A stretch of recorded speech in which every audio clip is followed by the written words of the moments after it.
Bonsoir. Bonsoir. Bonsoir plutôt, effectivement. Bonsoir, on attend un petit peu que les gens se connectent et on va commencer le live. Donc, ceux qui sont déjà connectés, n'hésitez pas à nous dire si le son marche bien chez vous.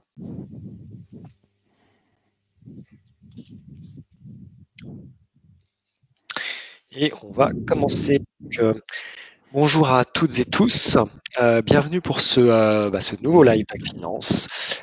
C'est le mois de l'assurance chez Doc Finance, c'est pour cela que nous allons avoir du coup 2 lives en janvier. Donc le live sur le métier d'actuaire qui a lieu ce soir et un deuxième live la semaine prochaine, un peu plus global sur le marché des assurances et des mutuelles et sa résistance face à la crise.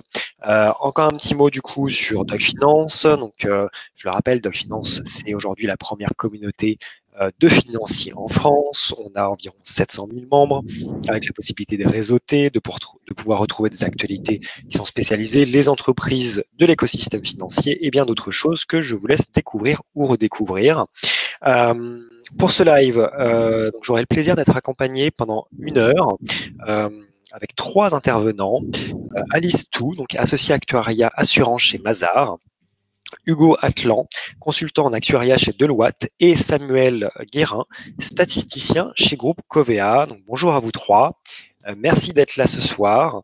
Le but va être justement de débattre un petit peu sur le sujet d'actuaire, un métier de niche mais extrêmement enrichissant. On aura le plaisir de pouvoir justement en parler. Le but, ça va être évidemment toujours de répondre aux questions que vous pouvez vous poser sur ce métier, sur ce secteur en règle générale. Et dans un premier temps, je vous propose de pouvoir vous présenter en quelques mots. Donc, je laisse la parole dans un premier temps à Alice. Bonjour à toutes et à tous. Donc, je suis Alice Tou, je suis associée au sein de Mazars Actuariat, un cabinet de conseil en actuariat du groupe Mazars. Notre cœur de métier, c'est l'évaluation et la gestion des risques en lien avec la communication financière pour les pour les groupes d'assurance et également les organismes bancaires. Donc, pour ma part, j'ai rejoint Mazars Actuariat il y a 10 ans pour un stage de fin d'études. Et je suis tombée dans le monde de l'actuariat un peu par hasard, suite à une double spécialisation à l'ESSEC en entrepreneuriat social et en actuariat par le biais d'un double diplôme. Donc aujourd'hui, je suis également membre de l'Institut des actuaires français et donc je suis également extrêmement ravie d'être parmi vous ce soir. Merci beaucoup Alice. On va continuer du coup par Hugo Atlan. Hugo, c'est à vous pour vous présenter en quelques mots. Bonjour à tous. Alors Hugo Atlan, ça fait maintenant 5 ans que je suis chez Deloitte. J'ai commencé ma carrière chez eux et je suis aujourd'hui manager au sein de l'équipe actuariat de Deloitte, donc une équipe qui est à peu près composée d'une 40aine de personnes. Et pour en arriver là, donc j'ai suivi un parcours de formation actuariat à l'école de l'ISFA basée à Lyon. Donc Deloitte France, même Deloitte Monde, historiquement, c'est un cabinet d'audit qui fait partie des Big Four, mais qui aujourd'hui a une activité qui est très diversifiée dans les métiers du conseil, donc que ce soit la banque, l'assurance, l'industrie, que ce soit de la stratégie, de la technique, PMO, crédit, développement durable, etc., etc. Mon parcours au sein de Deloitte, je travaille essentiellement sur l'assurance vie, également un petit peu sur de l'assurance non-vie. Je travaille énormément sur des projets réglementaires, donc notamment IFRS 17 dont on entend beaucoup parler aujourd'hui, donc projet comptable, mais également S2, et on participe également à beaucoup de travaux audits de compagnies d'assurance. Mais on a une équipe qui se cantonne pas qu'à ça, et on va travailler également sur des projets qui sont les réformes de retraite par la loi Pacte, des projets de due deal, donc acquisition de compagnie, des projets de qualité de données, de revue de modèles, etc., etc. Donc c'est finalement un métier très varié et on peut toucher à beaucoup de domaines, notamment dans la sphère du conseil où on va avoir beaucoup de contacts parmi des practices très diverses et variées. Merci beaucoup Hugo. Et on va terminer du coup par Samuel pour cette présentation. Alors Samuel Guérin, donc ça fait un peu plus de 10 ans que je travaille à Covea. Mon parcours, j'ai un bac plus 5 en statistique que j'ai eu il y a une quinzaine d'années, et donc après, au fur et à mesure de mes différentes missions chez Covea, j'ai acquis différentes compétences qui m'amènent à faire des travaux d'actuariat. Je travaille à la direction technique IRD de Covea. Alors Covea, ça regroupe les trois têtes de gondole, c'est plutôt MAF, MMA et GMF que vous connaissez peut-être plus que le terme Covea qui est un peu plus connu auprès des initiés, on va dire. Et donc je travaille à la direction technique IRD, donc plus spécifiquement sur les produits automobiles ou habitations. Et donc notre équipe, c'est de délivrer les tarifs automobiles et habitations pour l'ensemble des marques du groupe Covea, avec en prenant en compte les différents impacts qu'il peut y avoir, que ce soit au niveau réglementaire, climatique ou évolution sociétale, ou évolution liée aux véhicules par exemple. Donc voilà, une thématique assez diversifiée et qui permet d'utiliser beaucoup de techniques statistiques et de sophistication qui peuvent être intéressantes quand on a un socle mathématique qui est intéressant pour faire de l'actuariat. Très bien, merci beaucoup Samuel, merci à vous trois pour cette présentation. Je le rappelle, n'hésitez pas, celles et ceux qui nous suivent, à poser vos questions en commentaire du live. Je vois qu'il y a une première question, donc n'hésitez pas à les poser. Donc avant de répondre aux premières questions, je vous propose du coup de refaire peut-être un point sur le métier d'actuaire et du secteur de l'actuariat en règle générale. Du coup, je propose qu'Alice, vous puissiez peut-être commencer par une petite présentation générale de ce métier et de ce secteur. Oui, alors, qu'est-ce que l'actuariat? C'est vrai que souvent, quand on se présente en soirée ou à des dîners, on fait le tour de table, on se demande qu'est-ce que tu fais, etc. Et l'actuariat, c'est pas forcément très connu, métier d'actuaire non plus. Donc, qu'est-ce que c'est qu'un actuaire? Alors, un actuaire, c'est avant tout un spécialiste de la modélisation, de l'évaluation et de la gestion des risques.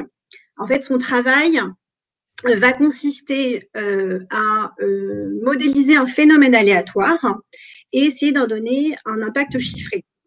Donc, un phénomène aléatoire, c'est très varié. Ça peut être, par exemple, l'espérance de vie d'une personne.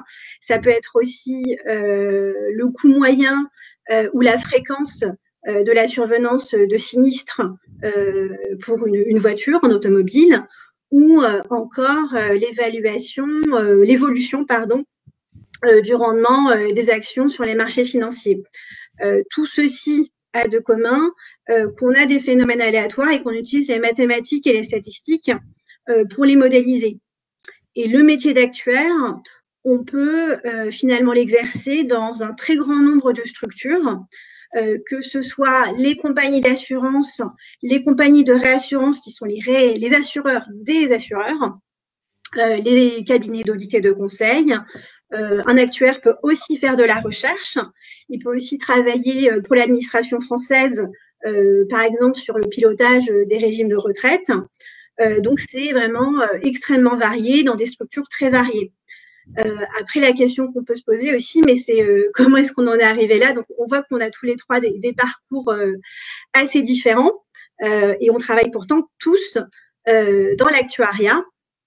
Alors, en fait, pour faire de l'actuariat et être actuaire, il suffit d'avoir un bagage mathématique et statistique et en finance assez solide. Par exemple, dans les équipes de Mazars Actuariat, on a aussi beaucoup d'ingénieurs. Et aujourd'hui, ce que l'on voit aussi, c'est qu'un très grand nombre de formations universitaires proposent des masters en actuariat. Par contre, ce qu'il faut savoir, c'est qu'il y a une dizaine de formations qui vont délivrer ce qu'on appelle aujourd'hui le titre d'actuaire, reconnu par l'Institut des actuaires français. Alors, l'Institut des actuaires français, qu'est-ce que c'est? C'est tout simplement une association qui va regrouper les actuaires en France et organiser la profession pour faire en sorte que le métier de l'actuariat soit exercé de manière excellente et selon des critères et une très grande qualité. Et donc, l'Institut des actuaires français, par exemple, est aussi membre de l'Association des actuaires en Europe et l'Association des actuaires internationales. Donc, ce qui est aussi très important, c'est de se dire que le métier de l'actuariat, c'est extrêmement diversifié. Et par exemple, Samuel, donc chez Covea, on ne fait pas vraiment le même métier, ne fait pas le même métier que Hugo en cabinet de conseil chez Deloitte. D'accord. Et du coup, bonne transition pour parler peut-être du métier d'Hugo et du métier de Samuel qui sont finalement différents, d'après ce que je peux comprendre. Hugo, du coup, votre vision finalement de l'actuariat ou du métier d'actuaire, c'est quoi? Je pense déjà que la vision d'Alice est quand même très précise et je la rejoins sur énormément de points. C'est vrai que pour moi, avant tout, un actuaire, c'est quelqu'un qui est doté d'un bagage technique de par sa formation, donc qui a une certaine appétence aux modèles mathématiques complexes, etc., mais qui surtout va être en capacité demain pas forcément de créer ou d'appliquer directement ces modèles mathématiques complexes au sein des missions pour lesquelles il va travailler en tant que consultant, ou même au sein d'une compagnie, pas forcément développer des nouveaux modèles, mais c'est déjà avoir une capacité de recul assez importante sur ces différents sujets et pouvoir être capable de s'approprier ces différentes thématiques, ces différents sujets techniques complexes, et être aussi capable de les retransmettre. Parce que notamment, nous, on va avoir un bagage technique, mais on va peut-être être confronté demain face à des directeurs financiers ou autres qui vont peut-être pas avoir le même bagage technique qu'un actuaire peut avoir, et il va falloir leur faire comprendre que telle ou telle variation dans la table de mortalité, dans la modélisation qui a été prise, a tel impact.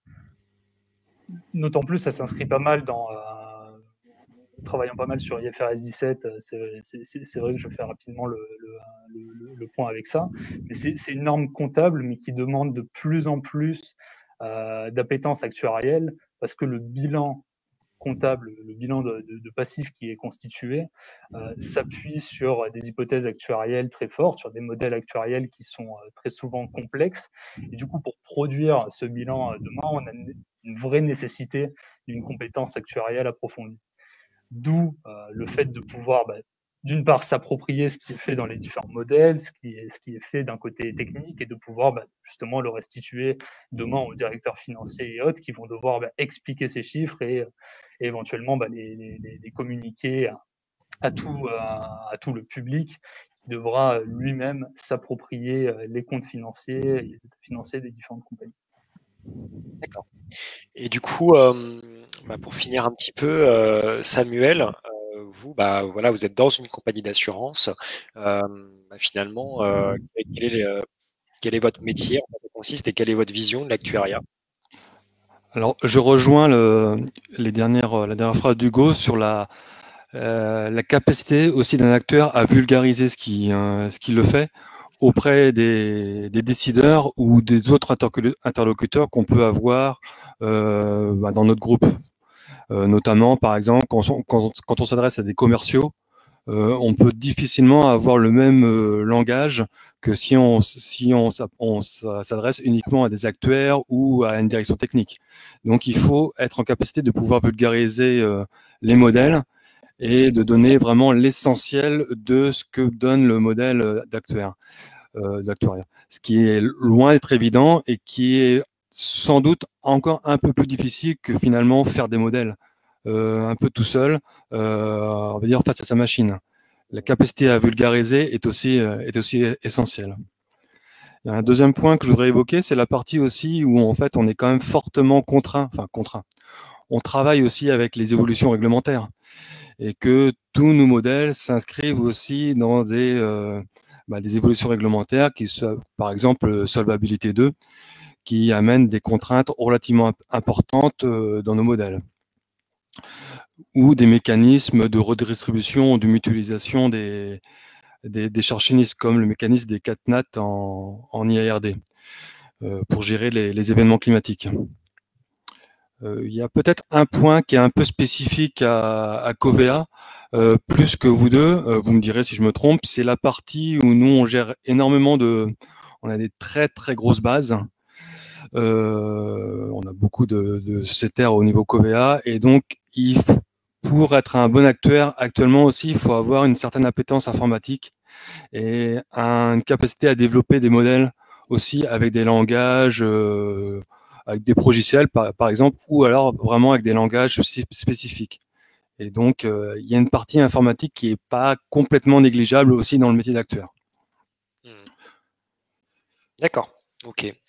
Merci en tout cas pour cette petite présentation du secteur. On peut commencer par répondre justement aux questions des personnes qui assistent à ce live du coup, ce soir. Il y a une première question, alors on en a un petit peu parlé durant cette présentation, mais on peut y revenir un petit peu.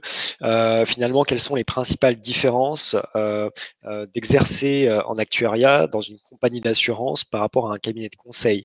Donc là, on a justement un représentant d'une compagnie d'assurance qui est Samuel, et on a deux représentants finalement de cabinets de conseil, Mazars et Deloitte. Finalement, est-ce que vous arrivez à identifier les différences fortes qu'on peut retrouver dans ces deux types d'entreprises finalement, parce que c'est quand même différent? Je pense que pour la compagnie d'assurance IARD, par exemple, la principale différence par rapport à un cabinet de conseil, c'est que nous, on délivre des tarifs auprès des clients, auprès du français moyen, on va dire. Et c'est sans doute pas le cas dans les cabinets de conseil aussi. Le client final n'est sans doute pas le même. Oui, tout à fait, effectivement. Je rejoins Samuel. Donc déjà, l'assureur, la compagnie d'assurance, son client final, c'est une personne lambda, une entreprise qui va effectivement souscrire à une police d'assurance, tandis que nous, nos clients, c'est les compagnies d'assurance. Ensuite, au quotidien, sur le métier d'actuaire, est-ce que ça change? Qu'est-ce qui change? Alors, je dirais qu'il y a quand même, je pense, certains éléments. Par exemple, Samuel, tout à l'heure, parlait des bases de données. C'est vrai que quand on fait le métier d'actuariat, l'actuariat produit nécessite d'utiliser un grand nombre de données pour tarifer un contrat, pour créer un contrat ou pour même suivre la rentabilité d'un contrat. Et en actuariat conseil, en général, on travaille peu sur ces sujets purement de tarification, parce qu'il y a une question de aussi propriété et de données.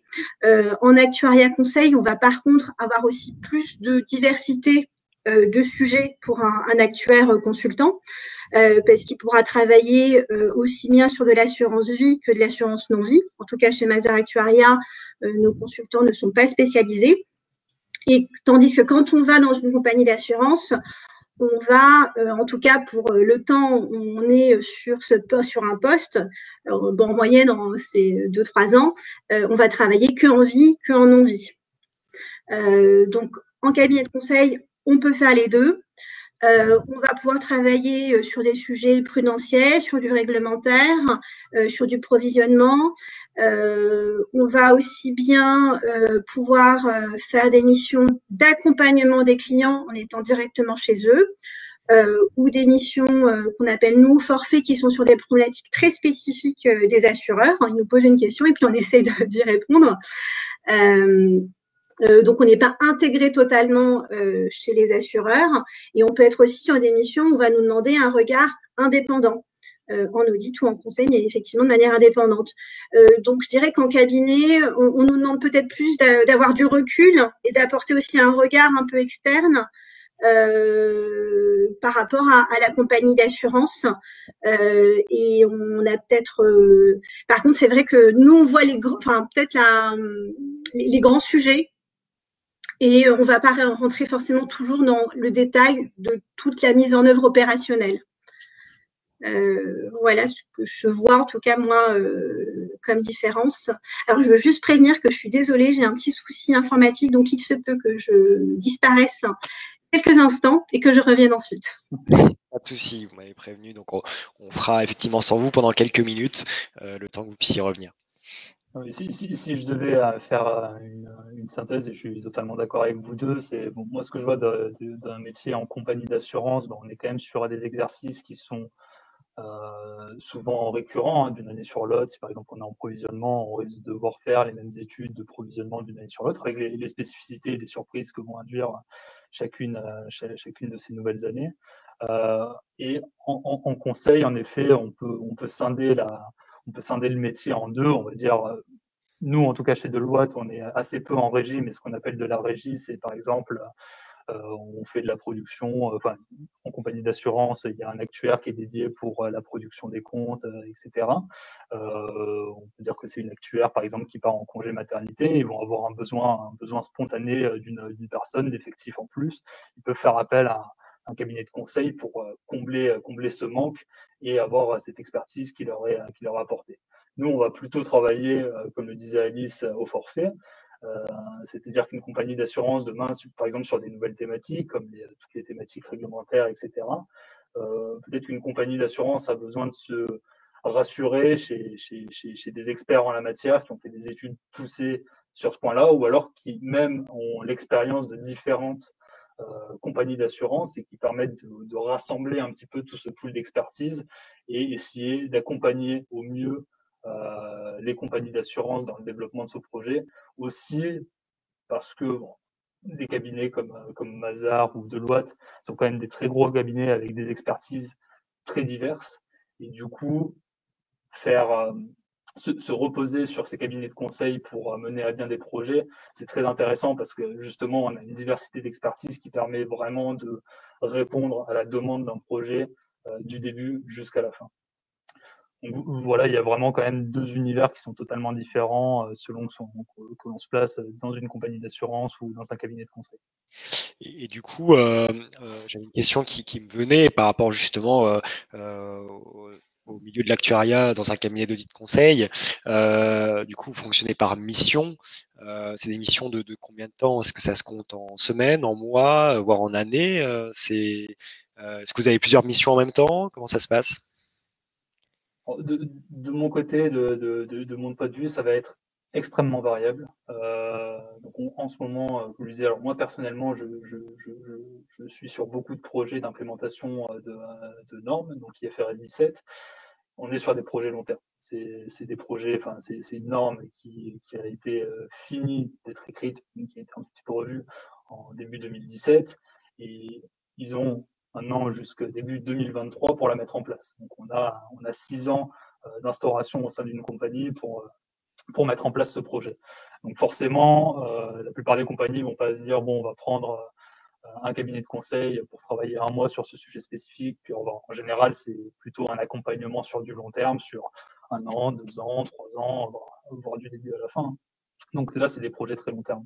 En revanche, on peut très bien se placer dans des situations de projets très court terme. Par exemple, il y a un modèle, je parlais d'assurance vie qui doit être revu parce qu'il y a un problème de modélisation sur des frais qui sont pris en compte, etc., etc. Enfin, toute une tripotée de problématiques différentes. Dans ce cas-là, ça pourrait nécessiter des accompagnements qui sont là que sur 1 mois, histoire de voir un petit peu ce qui est fait et ce qui pourrait être apporté comme solution demain. Donc c'est extrêmement varié et ça dépend énormément du contexte et du business dans lequel on se place, parce qu'en tant que cabinet de conseil, on est très dépendant de la demande des différentes compagnies au moment T. Donc ça va être très variable d'une année sur l'autre. D'accord. Et Alice, du coup, dans votre cabinet, c'est un peu la même chose ou c'est différent? Alors, non, c'est exactement la même chose. Donc, une forte variabilité, volatilité dans la durée moyenne, dans la durée des missions. Effectivement, ça peut aller d'une semaine à 2 ans. Enfin, les projets, les grands projets d'implémentation, en fait, c'est vrai que quand on est en cabinet de conseil, on intervient souvent sur des projets. Et les projets, c'est long. C'est long parce qu'on accompagne des compagnies qui ont leur métier le business as usual, et en parallèle, elles gèrent des projets. C'est des projets qui vont nécessiter de faire avancer aussi bien l'actuariat pur, ça peut être l'actuariat calculatoire de l'inventaire, l'actuariat produit, faire avancer le département IT, faire avancer le juridique et faire avancer des grosses structures, ça prend du temps. Donc, ça peut être des projets effectivement de 2 ans sur des sujets comme l'IFRS 17 ou la mise en place de Solvabilité 2 à l'époque, ça a mis un certain nombre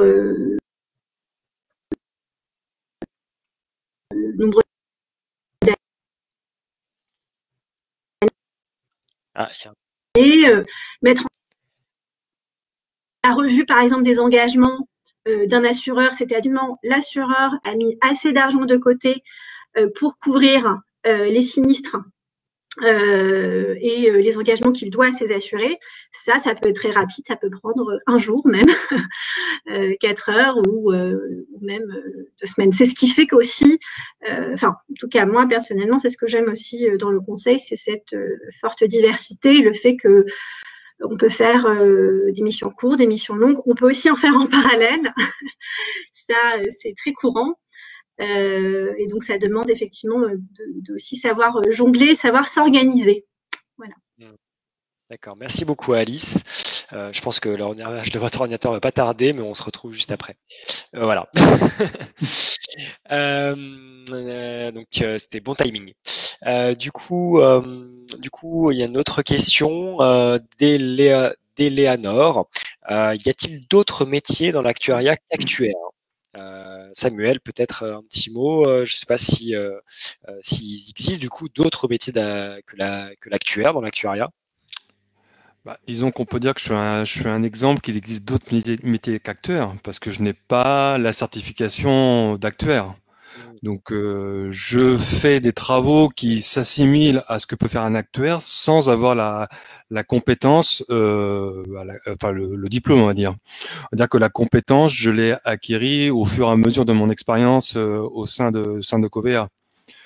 Je dirais que le gain d'avoir le diplôme d'actuaire, c'est qu'en fait, on est souvent, dès l'arrivée dans l'entreprise, on est opérationnel et on connaît les différentes contraintes qui peuvent être liées au domaine de l'actuariat.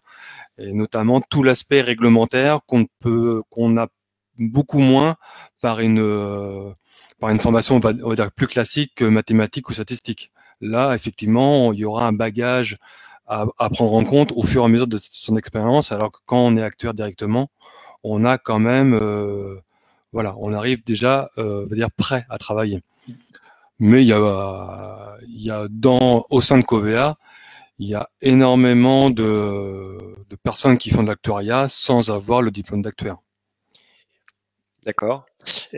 Et du coup, est-ce qu'il y a vraiment d'autres métiers que l'actuaire, dans le sens où, d'après ce que je peux comprendre, on peut devenir actuaire de différentes façons, mais ça tend quand même vers l'actuaire.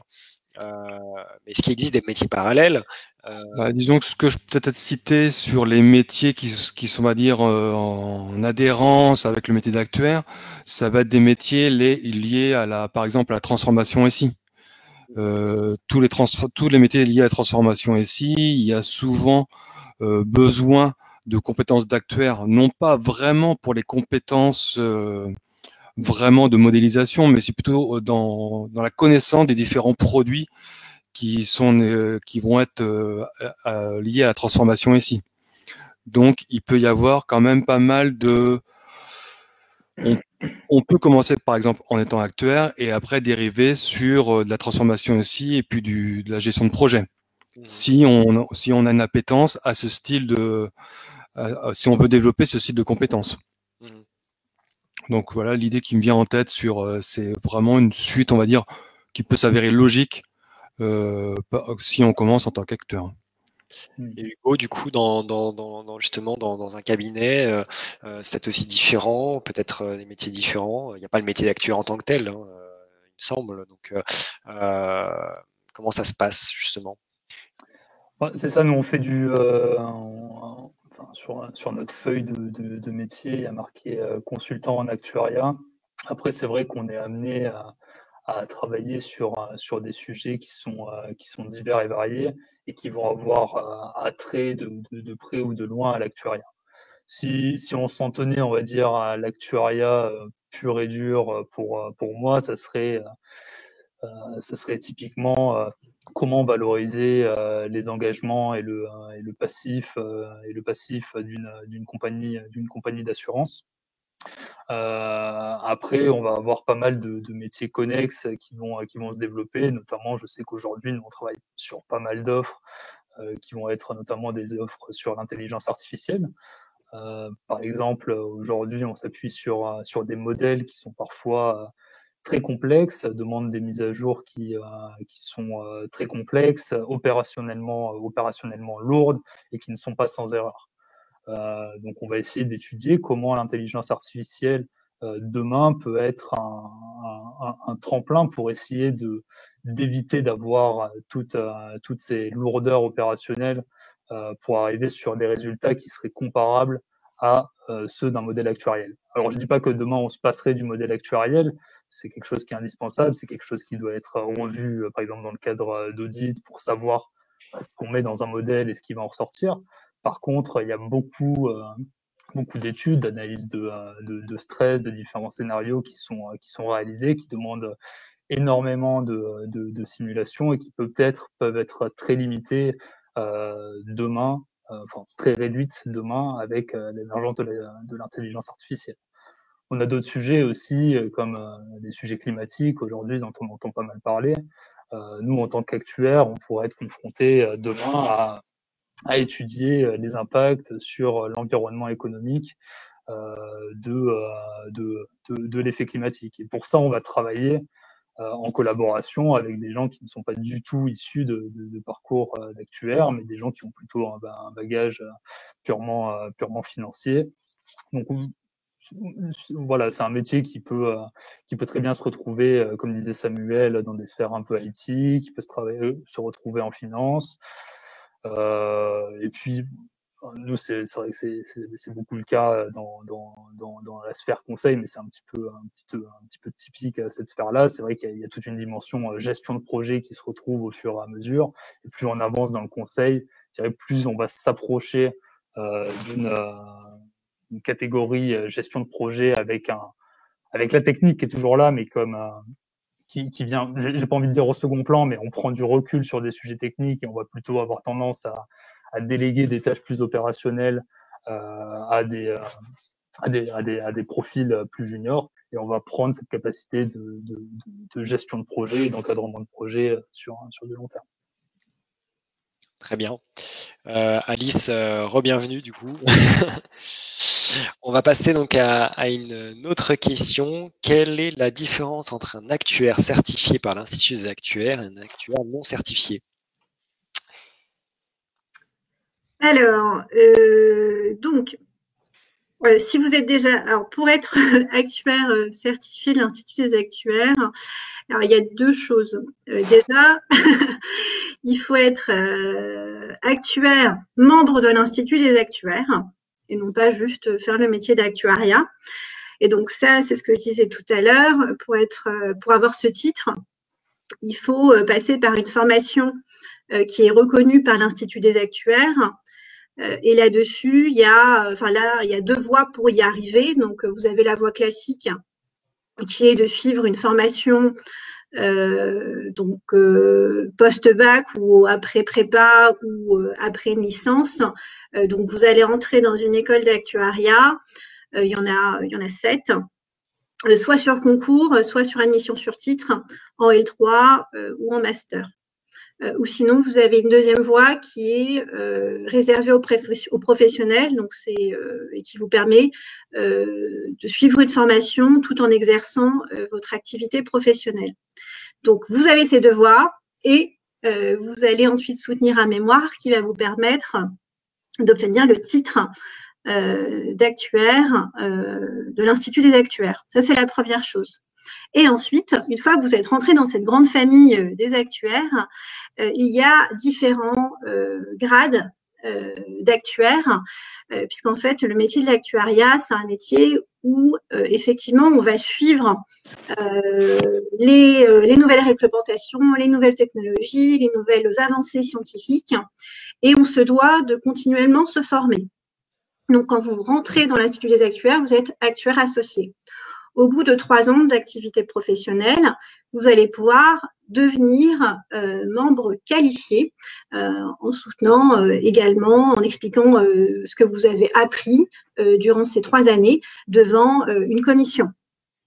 Et ensuite, vous devez de continuer à vous former au quotidien et vous allez récolter un certain nombre de points selon les différents petites formations que vous allez suivre ou en fonction de vos activités académiques ou professionnelles en dehors de votre pur métier d'actuaire, et ça va vous permettre de récolter des points.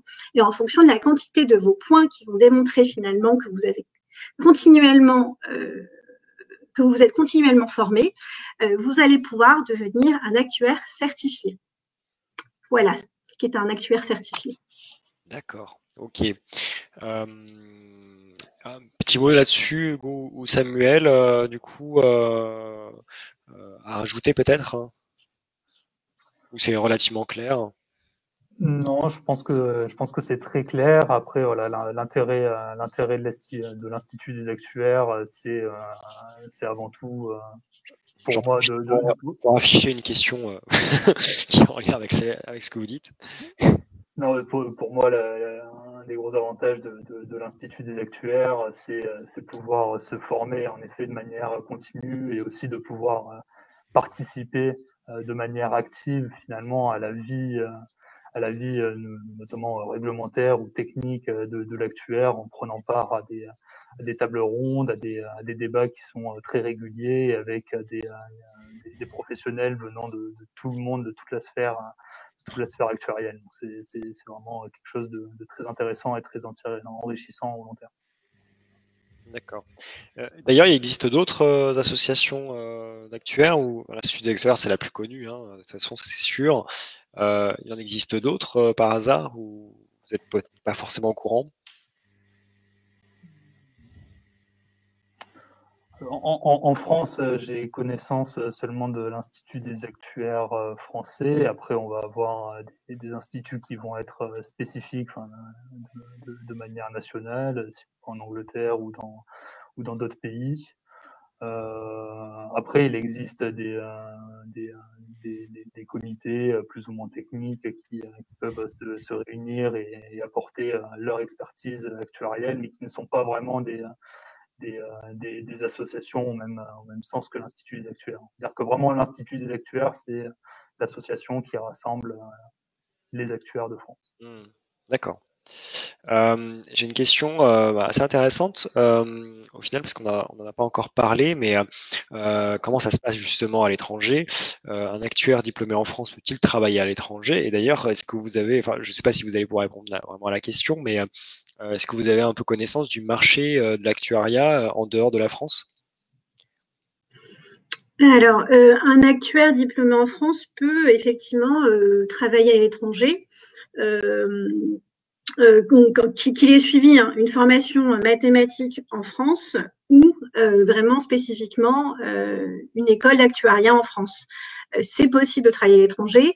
Cependant, un Français peut avoir plus de difficultés qu'une personne qui a suivi la formation spécifique au pays. Parce qu'effectivement, dans les autres pays, on va également avoir des organisations, des associations qui vont encadrer la formation des actuaires. Et c'est surtout le cas dans les pays anglo-saxons, où la formation est un peu différente, puisque dans les pays anglo-saxons, les actuaires deviennent actuaires en fonction, en fait, au fur et à mesure de leur activité professionnelle. Ils passent des examens, tout en travaillant dans le monde de l'actuariat. Donc ça peut être un peu plus compliqué, mais c'est tout à fait possible de travailler à l'étranger. Et par contre, c'est un avantage, je dirais, d'être actuaire reconnu de l'Institut des actuaires français, puisque il y a des équivalences, et quand on a le tampon Institut des actuaires français, on sait que la personne a suivi un certain cursus académique, ou si en plus cette personne est qualifiée ou certifiée, on sait qu'elle a continué à se former, et il y a une reconnaissance de ce diplôme à l'étranger. C'est une marque de qualité en quelque sorte. D'accord. Et d'ailleurs, vous avez une idée un petit peu du marché français par rapport au reste des autres pays? Est-ce que c'est un marché assez actif dans l'actuariat, la France finalement, ou on n'est pas très bien, pas très bien loti entre guillemets sur ce marché? Alors l'actuariat en France, de ce que je peux voir en tout cas moi en tant que recruteur, et des échanges que je peux avoir aussi avec les cabinets de recrutement, c'est un marché qui est très dynamique. Je pense que les actuaires, en tout cas en France, sont très très très demandés, que ce soit en compagnie ou en cabinet. C'est des compétences qui sont aujourd'hui rares. D'autant plus qu'en fait, on demande aujourd'hui effectivement aux actuaires d'avoir une palette de compétences qui ne se limite plus que aux statistiques. C'est vraiment, on va leur demander d'avoir des compétences informatiques. On les forme aussi à cela, des connaissances réglementaires, des connaissances aussi potentiellement en gestion de projet si on veut rentrer en conseil. Et donc, ça en fait aujourd'hui des profils qui sont très recherchés. D'accord. Et je pense que pour compléter, on a quand même des éminences de la science actuarielle en France qui sont vraiment des personnes qui vont être reconnues dans le monde entier et qui font avancer la science actuarielle. Donc sur un plan vraiment recherche actuarielle, je pense qu'on n'est pas du tout à la rue et qu'on a de quoi se défendre en France. Et après, pour revenir sur une sphère un peu conseil, je ne parlerai pas de dynamisme d'un pays à l'autre, mais nous, en général, ce qui va se passer, c'est que les responsables, par exemple, de l'actuariat en Angleterre vont prendre pour eux les projets qui vont être relatifs à des compagnies anglaises et vice-versa. Et sur des projets groupes, parfois, qui impliquent de faire des travaux sur plusieurs filiales françaises, anglaises, irlandaises, etc. On va se répartir et travailler de concert entre actuaires français, actuaires irlandais, actuaires anglais, etc. Et parfois, bon, là, je donne des exemples européens, mais ça peut aller aussi extra-frontières, enfin, à l'international, notamment, on sait que sur le marché asiatique, de notre côté, il y avait pas mal d'échanges entre les actuaires français ou européens et les actuaires asiatiques parce qu'on avait des normes réglementaires, donc notamment Solvabilité 2, qui ont peut-être émergé un petit peu plus tôt en France que les normes qui émergent sur le marché asiatique. Et donc, ils étaient très intéressés par les implémentations qu'on a pu réaliser sur le marché français ou sur d'autres marchés européens. Donc il y a vraiment un échange entre différents pays, entre différents acteurs. D'accord. Ouais, puis ces échanges, ils sont souvent liés aussi enfin, ils peuvent être importants aussi dans la réassurance, où finalement la mutualisation des risques se fait au niveau du monde entier, notamment par exemple tout ce qui concerne les événements climatiques, où on va dire que souvent ils touchent soit l'Europe, soit l'Amérique, soit l'Asie. Et donc, il y a une gestion de bons pères de famille, on va dire, des assureurs qui ont des traités de réassurance avec différents assureurs du monde entier pour mutualiser les risques. D'où les différentes interactions qu'on peut avoir avec des assureurs un petit peu de partout. Même si c'est pas, on travaille, on va dire, de façon plus ou moins lointaine avec eux. Très bien. Mais ce qu'il faut savoir aussi, c'est que les instituts des actuaires travaillent beaucoup les uns avec les autres. C'est l'Institut des actuaires français est membre de l'Institut des actuaires européens. Il y a un congrès aussi international auquel participe l'Institut des actuaires français. L'idée, c'est que finalement, les techniques actuarielles, elles sont les mêmes, hein, qu'elles soient en France, en Angleterre, aux États-Unis, ou peu importe, ça reste des mathématiques et des statistiques. Après, il y a des spécificités qui vont être liées aux produits, aux réglementations de chacun des pays, mais la science actuarielle, c'est la même. Donc, effectivement, les actuaires travaillent ensemble et le parcours académique est à peu près semblable. Et c'est vrai que par rapport à ce que dit Samuel, c'est qu'aujourd'hui, et ça on le voit aussi, hein, il y a une concentration du marché aussi de l'assurance qui fait qu'on a des grands groupes, alors on parle de groupes français, mais aussi de groupes internationaux, et il y a des risques qui sont gérés au niveau international, notamment chez les réassureurs ou même des grands groupes d'assurance qui interviennent dans le monde entier, où la langue de travail est l'anglais, et n'est pas le français au quotidien. Et d'ailleurs, c'est une bonne question, mais l'anglais, c'est indispensable pour être actuaire en France ou pas? J'ai envie de dire que c'est quand même fortement recommandé aujourd'hui. Après bon, j'ai encore un cadre assez limité d'actuaire conseil, mais les interactions sont quand même assez fortes à l'international. Il y a beaucoup de papiers qui peuvent être publiés, qui vont être spécifiquement publiés en anglais. Si on travaille dans le conseil, on peut être amené à travailler pour des groupes dont la langue de communication numéro 1 sera l'anglais. Moi, je vois difficilement comment je pourrais me passer de l'anglais aujourd'hui pour travailler. Peut-être qu'en compagnie, peut-être française, ça peut être un petit peu différent éventuellement. Oui, en compagnie d'assurance française, surtout type Covea, par exemple, où on est quand même très centralisé au niveau de la France. On a quelques filiales internationales, mais il y a quand même peu d'échanges en anglais, hormis pour les services de réassurance, par exemple, qui eux forcément ont quand même beaucoup plus d'interactions avec les rassureurs. Donc là, il y a besoin d'avoir l'anglais. Mais par exemple, dans ma direction, on est une direction de marché, et donc on s'adresse au marché français IRD. Il n'y a pas nécessité d'avoir une grande compétence en anglais. Bon, j'irais dire, sauf à lire quand même la documentation actuarielle ou data science qui est très souvent en anglais sur le web. Mais c'est pas à l'oral, on va dire, c'est plus de l'écrit, de la lecture. Merci beaucoup.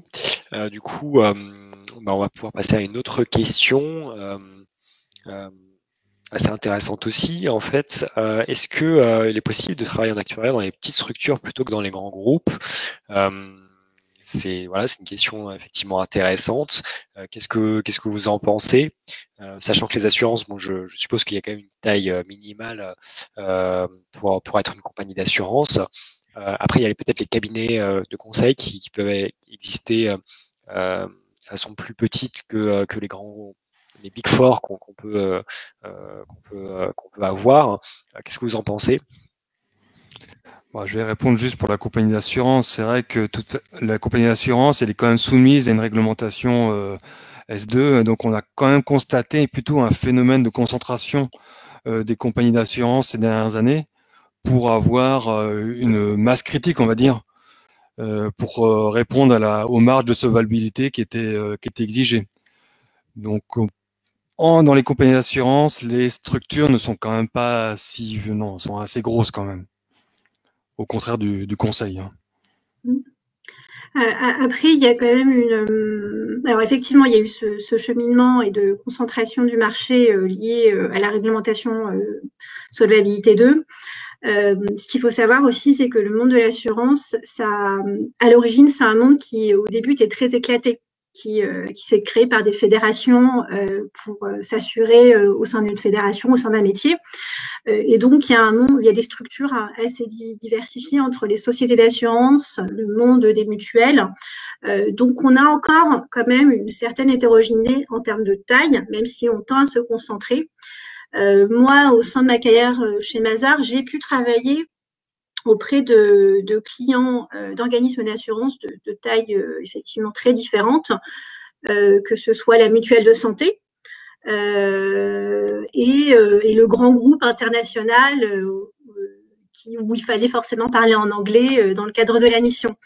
Donc je pense qu'il y a quand même encore une certaine hétérogénéité. Il est possible de travailler dans des petites structures comme des plus grands groupes, mais on va vers une concentration. Et ce que l'on voit aussi, ce qui peut permettre aussi à certaines structures de garder en quelque sorte encore un peu leur indépendance, c'est pas forcément des fusions, mais ça peut aussi être des partenariats entre différentes mutuelles, entre différentes institutions de prévoyance, pour essayer de justement, on va dire, mutualiser les offres de services, coupler les offres de services.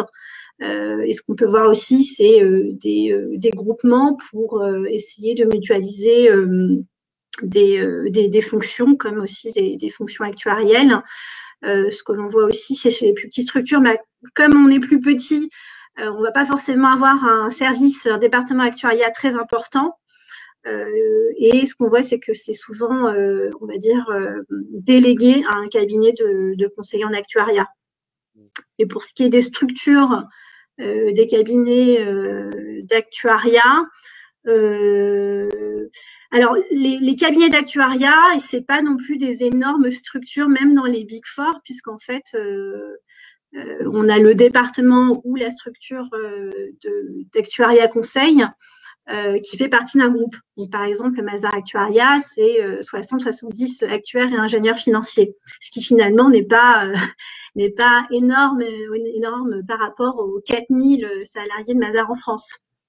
Et c'est vrai que, en tout cas moi, au sein de Mazars Actuariat, on a une indépendance, une vision entrepreneuriale de l'actuariat conseil qui fait que on a beau être dans un grand groupe, on a aussi cette fluidité et cette capacité à travailler dans on va dire, une plus petite structure avec un esprit d'innovation et des relations humaines très fortes, par exemple. D'accord, très bien, c'est effectivement intéressant. Et du coup, en conclusion, c'est possible en cabinet conseil, ça l'est un peu peut-être moins en compagnie d'assurance, quoi. J'ai une question assez intéressante également. Big data, intelligence artificielle, le métier d'actuaire ne sera-t-il pas complètement différent dans quelques années? La martingale. Il y a énormément de sujets.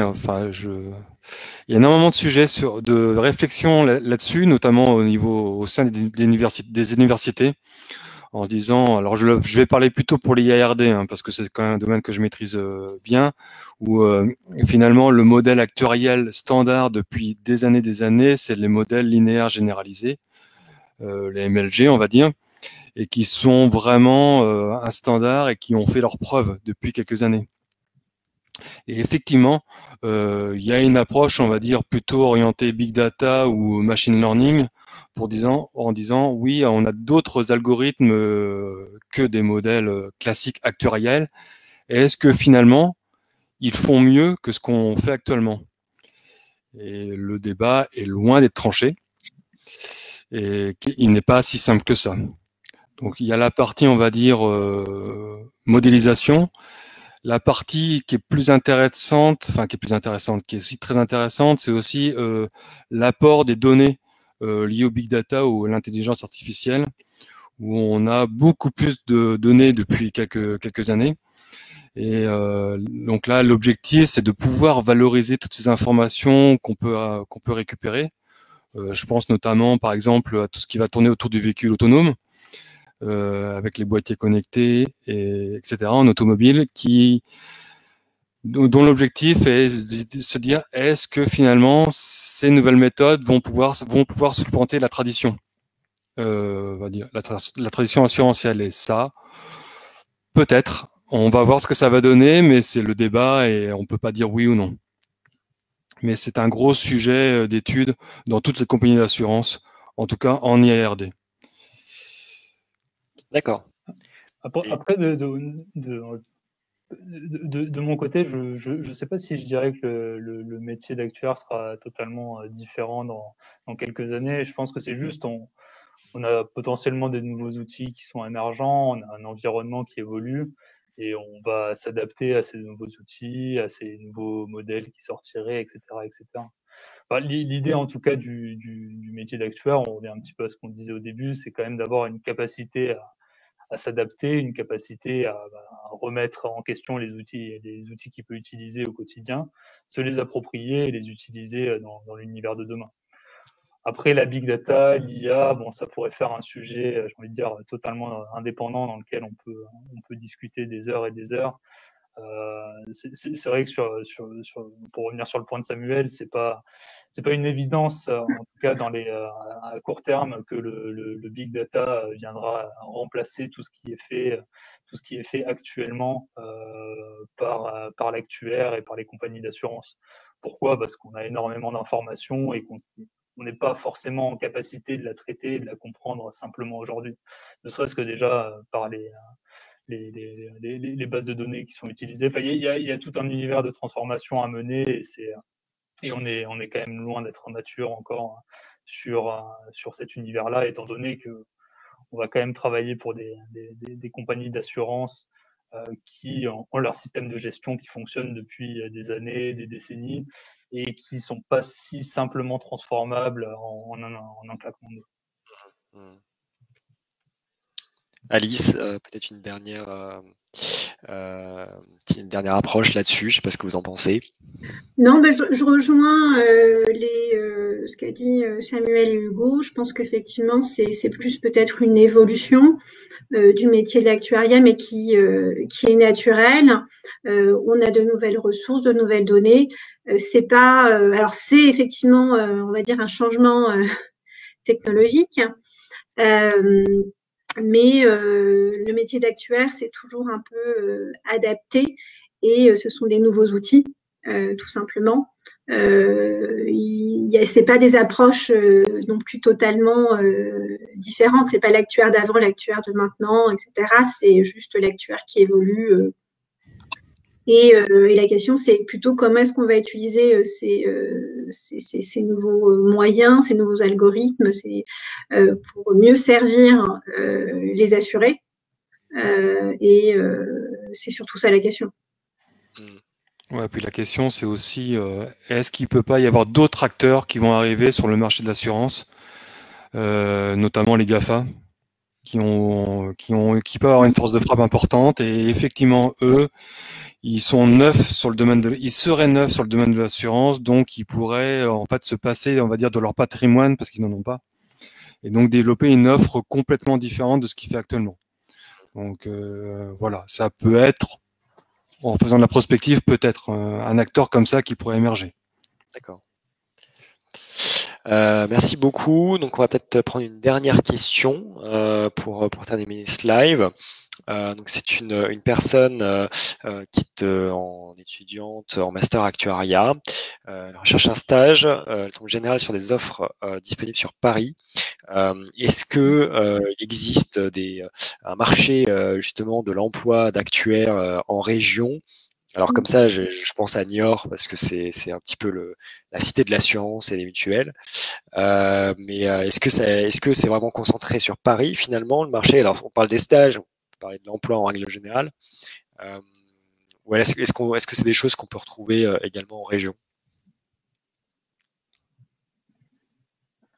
Alors effectivement, il y a des régions qui historiquement sont un bassin des métiers de l'assurance, comme Niort, Le Mans. Il y a aussi pas mal d'assureurs à Lyon, où il y a effectivement l'école de l'ISFA qui est réputée. Donc il y a déjà ces zones géographiques-là.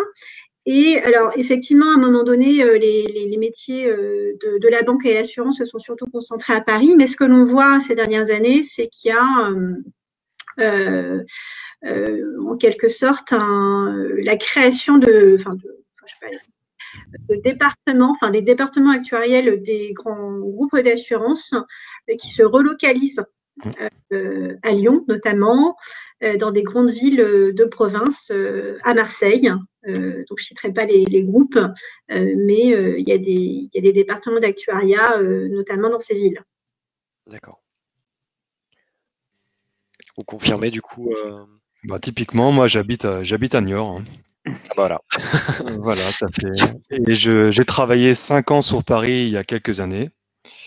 J'étais consultant aussi, et puis voilà, j'ai pu revenir en province parce que c'était mon souhait. Donc à Niort, oui, où effectivement, il y a 3 mutuelles historiques dans cette ville. Après, Donc c'est possible. Après, oui, effectivement, il y a quand même un marché important à Paris, mais on peut trouver en province.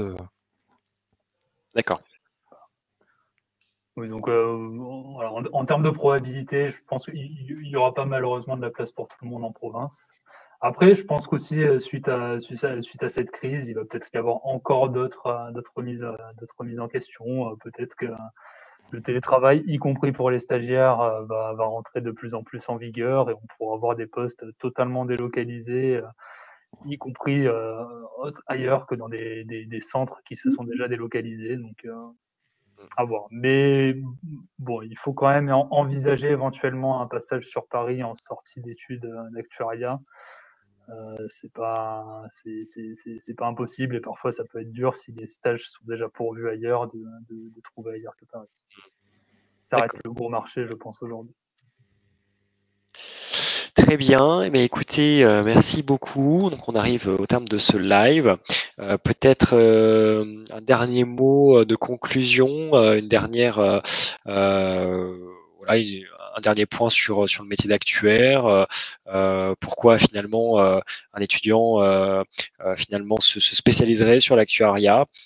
Quelques peut-être astuces que vous pourriez avoir à un jeune diplômé qui vient de sortir justement fraîchement de son master en actuariat. Alice, je ne sais pas si vous voulez commencer. Je dirais que si vous aimez les mathématiques, mais pas que, l'actuariat, c'est parfait. C'est une superbe voie. Et ensuite, comment s'insérer professionnellement dans l'actuariat? Je pense que le meilleur moyen, c'est de faire des stages aussi variés que possible en assurance.